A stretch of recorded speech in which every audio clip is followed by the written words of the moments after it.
अस्सलाम वालेकुम friends, welcome back to my YouTube channel daily tips with Asma. आज के इस वीडियो में हम आपको बताएंगे अजीना नाम के बारे में अनोखी और दिलचस्प मालूमात। अजीना नाम का शुमार लड़कियों के नामों में होता है। अजीना एक इस्लामी नाम है। अजीना नाम की इब्तदाई तारीख फ़ारसी ज़ुबान से निकलती है। अजीना नाम की लड़कियों के लिए खुशकिस्मत नंबर 7 माना जाता है।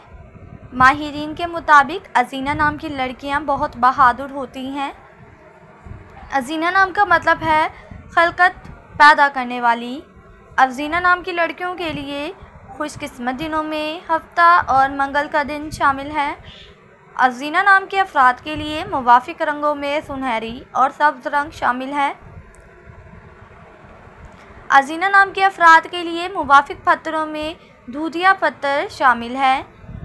खुशकिस्मती वाली धातों में हिंसों के हिसाब से चांदी और कांसी शामिल है। फ्रेंड्स, अगर आप अपने नाम का मतलब जानना चाहते हैं तो कमेंट बॉक्स में अपना नाम लिखें। इंशाअल्लाह हम आपके नाम की वीडियो ज़रूर बनाएंगे। Thanks for watching. अल्लाह हाफिज़।